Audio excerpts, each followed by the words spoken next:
এই আইএসএল এর সাফল্য কি সামগ্রিকভাবে গোটা দেশে স্পেশালি বাংলার ফুটবলকে নির্জীব করে দিচ্ছে? আইএসএলটাকে এজেন্টরাই খেয়ে নিচ্ছে এখন। শুনুন, ফুটবলে কর্পোরেট আসছে না, that is because of the callousness of AIFF. Football কি এখনো গরিবের স্পোর্টস আছে নাকি ধনী? ফুটবল গরিবের স্পোর্টস ছিল, আছে, থাকবে। মোহনবাগান ইস্টবেঙ্গল মোহামেডান খেলার বাসনা কোনোদিন যাবে না। ভারতবর্ষের ফুটবলটাই টিকে আছে মোহনবাগান ইস্টবেঙ্গল মোহামেডান। ওরা কালকে আইএসএল থেকে বেরিয়ে আসুক, ও মাঠে কাক খুঁজে পাওয়া যাবে না খেলা দেখা। দায়িত্ব দিয়ে বলছি, আপনারা মিলিয়ে নেবেন, আগামী 5 বছরে প্রচুর বাঙালি ছেলে উঠে আসবে। নমস্কার, আমি রজত শুভ্র মুখোটি, এসএসসিএনে আপনাদের আরও একবার স্বাগত। কনির খিদ্দাকে মনে আছে, যে একজন সাঁতারু তৈরি করার জন্য তার গোটা জীবনটাকে কাজে লাগিয়ে দিয়েছিলেন? বাংলার ফুটবলে সেরকমই একজন খিদ্দা আছেন, যিনি জেলায় জেলায় ঘুরে ঘুরে ফুটবলার তৈরি করেন এবং এই মুহূর্তে কলকাতা সুপার ডিভিশনে তার দুটো ক্লাব খেলছে। যদিও তার মূল ক্লাব ইউনাইটেড এসসি, পাঠচক্র বলে একটি ক্লাব আছে, সেটা তার সাথেও তিনি জড়িত। কিন্তু ইউনাইটেড এসসি ভারতীয় ফুটবলে প্রায় 98 বছরের একটি পুরনো ক্লাব। এই ক্লাব স্বাধীনতা দেখেছে, এই ক্লাব যুদ্ধ দেখেছে, এই ক্লাব দেশভাগ দেখেছে এবং এই ক্লাবের পরতে পরতে ইতিহাস। আমরা মোহনবাগান ইস্টবেঙ্গল মোহামেডান স্পোর্টিংয়ের নামের পাশে এই ক্লাবটার নাম ভুলে যাই। এই ক্লাবটাকে গত কয়েক দশক ধরে বিভিন্ন ঝড়ঝাপটা সামনে নিয়ে যে ব্যক্তি যাচ্ছেন, তিনি আজকে আমাদের গেস্ট। তার নাম নবাব ভট্টাচার্য। বাংলার ফুটবলারদের কাছে বা বাংলার ময়দানে তিনি নবাবদা নামে পরিচিত। নবাবদা নমস্কার। এই ইন্ট্রোডাকশনটা তো নবাব ভট্টাচার্য ডিজার্ভ করে। আমি জানি না ডিজার্ভ করে কিনা। এখন আমি তো শুধু ফুটবলের দায়িত্বে নেই, দায়িত্ব বাড়তে বাড়তে এখন আমাকে উত্তর 24 জেলার সেক্রেটারির দায়িত্বও নিতে হয়েছে। তো সেখানে গেলে আমি তার ফুটবলের নবাবদাই থাকছি না, মানে আমি আমার প্র্যাকটিসে যেতে পারছি না, যেটা আমার সবচেয়ে পছন্দের জায়গা। আমি সকালবেলায় ঘুম থেকে উঠে প্র্যাকটিসের মাঠে চলে যাই, চাটা মাঠে গিয়ে খাই, আর তারপরে পুরো প্র্যাকটিস দেখি। এটা আমার দীর্ঘদিনের অভ্যেস, আর তারপরে ওদের সঙ্গেই খাই, ওরা যেটা খায়। তুই তো নিজেও ফুটবল খেলতে? আমি যেখানে বড় হয়েছি সেখানে 2জন অলিম্পিয়ান আছেন, কেষ্ট পাল, উমাপতি কুমার। সেখানে সুব্রত ভট্টাচার্যের বাড়ি। সেখানে মানে বাংলার বলতে পারেন আমাদের ওই শহরটার মধ্যে প্রত্যেক ঘরে একটা করে প্লেয়ার আছে। এই পরিবেশে আমি বড় হয়েছি। ছোটোবেলায় এদেরকে চোখের সামনে উত্তর 24 খেলতে দেখেছি। সুব্রত ভট্টাচার্য বনাম মনোরঞ্জন ভট্টাচার্য ডিস্ট্রিক্ট লিগের খেলা হচ্ছে। আমার নিজের জেলা লিগে একটা ক্লাব আছে, শ্যামনগর তরুণ সংঘ। আজকের যারা সংগ্রাম, লালকমল, স্নেহাশিস, এরা সব আমার ক্লাবের প্লেয়ার। আগেকার দিনেও অনেক বড় বড় প্লেয়ার। তো এই ফুটবলের সঙ্গে একটা ভালো লাগা, ভালোবাসা আছে। ছিলাম দাদা প্রথমে যখন কর্মকর্তা হলাম। আমার মেন্টার সবাই জানেন, আপনারা হয়তো জানেন না, কিন্তু সবাই জানেন আমার মেন্টার গড়ের মাঠে আলাদা। আমি আলাদার কাছ থেকে আমার যাবতীয় কিছু শেখা। আমার ক্লাবেরই সেক্রেটারি, ইউনাইটেডেরই সেক্রেটারি। এবং সেখান থেকে আমি তখন ছিলাম দাদা, তখন যারা প্লেয়ার ছিল তাদের কাছে আমি ছিলাম দাদা। দাদা থেকে হয়ে গেছি আস্তে আস্তে কাকু। এখন কাকু যেটা বলে সেটাই। এবার যেগুলো আছে আমাদের আন্ডার-7, আন্ডার-10, আন্ডার-12, তাদের বাবারা আমার কাছে খেলতো। এখন হয়ে গেছি জেটু। আমি জানি না কোথায় গিয়ে আমি শেষ করবো। তো তবে 50 বছর বয়সে আমি দাদা, কাকু, জেঠু কমপ্লিট। মানে তোমার ছত্রছায়া এখন ফুটবলার বড় হচ্ছে। আমাদের রেজিস্টার্ড প্লেয়ার মোর দেন 500। আমার স্কুল আছে বেলডাঙ্গায়, আমার স্কুল আছে শিলিগুড়িতে। আমাদের আন্ডার-7, আন্ডার-10, আন্ডার-13, আন্ডার-15, আন্ডার-17, under-19, পাঠচক্র, United, Rajasthan, Shyambazar United, football school in Beldanga, football school in Siliguri, football school in Shyamnagar. তার মানে বাঙালি এখনো যে এই আমরা যে সবসময় গেল একটা রব তুলছি যে বাঙালি ফুটবলার বেরোচ্ছে না, বাংলার ফুটবলের একটা সাপ্লাই লাইনের সঙ্গে তো নবাব ভট্টাচার্য তার মানে জড়িত। একটা গেল ভাবটা লাস্ট 5-7 বছর ছিল। আমি দায়িত্ব দিয়ে বলছি, আপনারা মিলিয়ে নেবেন, আগামী 5 বছরে প্রচুর বাঙালি ছেলে উঠে আসবে। কিসের ভিত্তিতে বলছেন এটা? আইএফের জন্য। আইএফএ এত জুনিয়র প্রতিযোগিতা করাচ্ছে এবং মোহনবাগান ইস্টবেঙ্গল শুনুন, ভারতবর্ষের ফুটবলটাই টিকে আছে মোহনবাগান ইস্টবেঙ্গল মোহামেডান। ওরা কালকে আইএসএল থেকে বেরিয়ে আসুক, ও মাঠে কাক খুঁজে পাওয়া যাবে না খেলা দেখা। মোহনবাগান ইস্টবেঙ্গল মোহামেডান আমার টিমে যে ছেলেটা খেলে, ও যতই ইউনাইটেড খেলুক, ইউনাইটেডের জন্য জীবন দিয়ে দেয়, কাকুকে খুব ভালোবাসে। মোহনবাগান ইস্টবেঙ্গল খেলার একটা বাসনা যেটা বাঙালি ছেলেদের মনে থাকে, এখনো আছে? একদম আছে, একদম আছে। মোহনবাগান ইস্টবেঙ্গল মোহামেডান খেলার বাসনা কোনো দিন যাবে না। কেউ ইস্টবেঙ্গল সাপোর্টার, তার বাবা ইস্টবেঙ্গল সাপোর্টার। আপনি একটা আশ্চর্য খবর, একটা আশ্চর্য তথ্য আমার থেকে দিন, ডাটাটা হলো ফুটবল খেলে যে চাকরি পায়, ফুটবল খেলে যে জীবনে দাঁড়িয়ে যায়, ফুটবল খেলে যে জীবনে প্রতিষ্ঠিত হয়ে যায়, তার ছেলে বা মেয়ে স্পোর্টসে আসে না, ফুটবল খেলে না। 99.99% ক্ষেত্রে তাই হয়। কিন্তু ফুটবল ভালো খেলতো, জীবনে কিছু পায়নি, ফুটবল ভালো খেলতো, পাটা ভেঙে গেছে, ফুটবল ভালো খেলতো, অভাবের তাড়না আর খেলতে পারেনি, ফুটবল ভালো খেলতো, কার্টিলেজটা ছিঁড়ে গেছে বলে আর অপারেশন করানোর লোক পায়নি, খেলতে পারেনি, সে তার ছেলেকে ফুটবল মাঠেই নিয়ে আসে। তার যে অপূর্ণ স্বাদটা, যে আমি হতে পারলাম না, আমার ছেলেকে ফুটবলার করব, এটা আমি আমার নিজের জীবন দিয়ে, ব্যক্তিগত জীবন দিয়ে আমি উপলব্ধি করেছি। এখন আমি বলছি যে আগামী 4-5 বছরের মধ্যে বেশ কিছু নতুন বাঙালি ছেলে উঠে আসবে। ফুটবল কি এখনো গরিবের স্পোর্টস আছে নাকি ধনী? ফুটবল গরিবের স্পোর্টস ছিল, আছে, থাকবে। একটা বল 22টা লোক, এই বাজেটটা কেউ বাড়াতে পারবে না, বাজেটটা ওইখানেই থাকবে, একটা বল 22টা লোক। তবে আগের থেকে খরচা অনেক বেড়েছে। আগে আমরা একটা ছোটোবেলায় খেলতাম, একটা নাগরাজের বুটের দাম ছিল 180 টাকা, বড় স্টার্ট, কাঠের স্টার্ট পাওয়া যেত ময়দানে। নাগরাজকে বর্ষাকালে আগে অর্ডার দিয়ে বুট বানাতে হতো, নাহলে বর্ষাকালে বুটটা পাওয়া যেত না। আমাদের 3 মাস আগে সবাই অর্ডার দিয়ে দিত, কারণ আগে তো বড় বড় প্লেয়ার আছে, আমরা তো ছোটো কুচি কাঁচা, বুটটা পাবো কিনা তাই সন্দেহ, তবুও করতে হতো, লোক ধরতে হতো তার জন্য। মানে আমি আপনাকে বলবো, দাদা একটুখানি আপনি বলে দিন না, নাহলে আমাকে বুটটা দেবে না, তো এইভাবে হতো। এখন তো ওপেন মার্কেট, এখন একটা নাইকির চেঞ্জারের দাম 3,500 টাকা অ্যাভেলেবেল পাওয়া যাচ্ছে পাড়ার দোকানে, তো খরচাটা বেড়েছে। এটা তো ফুটবলে কি কর্পোরেট আসছে? কর্পোরেট না আসলে কি ফুটবলের যেই লেভেলে আপনারা ভাবছেন? শুনুন, ফুটবলে কর্পোরেট আসছে না, that is because of the callousness of AIFF. ঠিক আছে, আমার যদি দেশের টিম সাফল্য না পায়, আমার কোনোদিন ফুটবলে মানুষ মুখ ঘুরে তাকাবে না। তারপরেও বলছি, যখন কাতারে খেলতে যাচ্ছে, যখন ওমানে খেলতে যাচ্ছে, যখন তাজিকিস্তানে খেলতে যাচ্ছে, যেখানে যাচ্ছে সেখানে ভারতীয়রা এসে মাঠ ভরিয়ে দিচ্ছে, সাপোর্ট করছে। আপনি 5 গোল খেয়ে বাড়ি দিচ্ছেন, কী করবে সাপোর্টার? মুখ ঘুরিয়ে নেবে কিনা? অপশান আছে তার কাছে ওখানে থাকলে টিভিতে ইউরোপিয়ান ফুটবল দেখার অপশান আছে, টিভিতে মেসিকে দেখার অপশান আছে। খেলা দেখতে যাব না, বাস্কেটবল দেখতে যাব, প্রো কবাডি লিগ দেখতে যাব, আমি কিছু না হলে IPL দেখতে যাব, আমার কাছে তো অনেক অপশান। তো আমি যে খেলাটাকে ভালোবাসি সেই খেলাটাই কোনো রেজাল্ট নেই। না, একটা জিনিস এই মুহূর্তে বারবার ঘুরে ফিরে আসছে, যে ভারতের ফুটবলের যে ইকোসিস্টেম, এই ইকোসিস্টেমে যে এই পিরামিড স্ট্রাকচার, যেখানে ISL একেবারে টপ অফ দ্য পিরামিড, এই ISL এর সাফল্য কি সামগ্রিকভাবে গোটা দেশে, স্পেশালি বাংলার ফুটবলকে নির্জীব করে দিচ্ছে? খুব ISL কেন্দ্রিক ফুটবলটা হয়ে যাচ্ছে। এমন যে ISL কি সাফল্য আপনি দেখেছেন? এই যে কর্পোরেটাইজেশন অফ ফুটবল কি হয়েছে?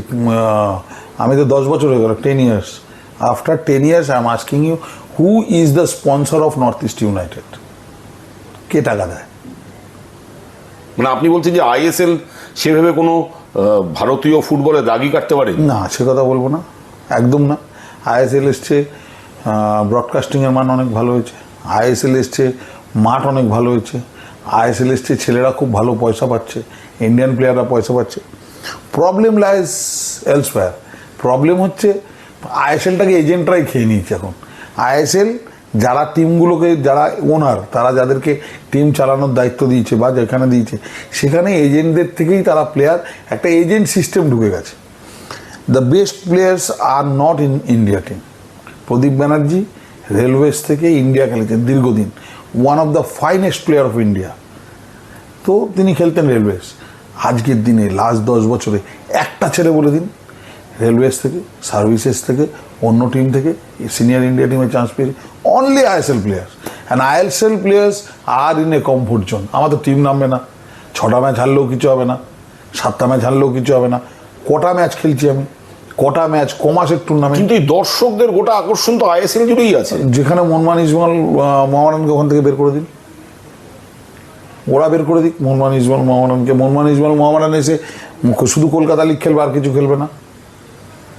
মোহনবাগান ইস্টবেঙ্গল মোহামেডান এসে I লিগ খেলুক, সব দর্শক ওদিকে চলে যাবে। কিন্তু মোহনবাগান ইস্টবেঙ্গল মোহামেডান এরা ISL খেলছে, কলকাতা লিগে গুরুত্ব দিচ্ছে না বলে তো কলকাতা লিগটার গুরুত্ব কমে যাচ্ছে। সেটা তো তাদের ম্যানেজমেন্টের ব্যাপার, সেটা একেবারেই তাদের ম্যানেজমেন্টের ব্যাপার, কোনো ক্লাবের ম্যানেজমেন্টের সম্বন্ধে আমার কোনো বলার অধিকার নেই। আমি যেটা বলছি, মোহনবাগান ইস্টবেঙ্গল মোহামেডান যেখানে খেলবে, ইন্ডিয়ান ফুটবলের ইন্টারেস্টটা সেখানে থাকবে।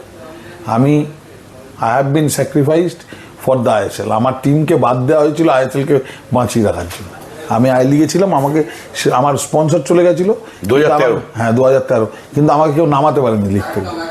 লাস্টে আমাকে ক্লাব লাইসেন্সিংয়ের অজুহাত দেখিয়ে তখনকার যে ম্যানেজমেন্ট আছে, because ISL was not getting players. ISL player খুঁজছিল যে আমরা চুক্তিবদ্ধ নিজেদের পুল বানাবো, পুলের প্লেয়ার পাচ্ছিল না, কেউ প্লেয়ার ছাড়ছিল না। তো top players, you are not getting the top players. 4টে টিমকে বাদ করে দিল, 4-30-120টা প্লেয়ার পেয়ে গেল। And my players, 90% of my players were contracted with Indian Super League. তো এই মুহূর্তে দাঁড়িয়ে আপনার যে ইউনাইটেড এসসি, যারা এত বছর 98 বছরের ইতিহাস, সেটা কি এখন টার্মোয়েন্ট পিরিয়ড কাটিয়ে ঘুরে দাঁড়িয়েছে? না না, কোথায় ঘুরে দাঁড়াবে? গরিবের চাঁদ দেখার স্বপ্ন হয় নাকি? তো নবাব ভট্টাচার্য কেন কর্পোরেট পাচ্ছে না?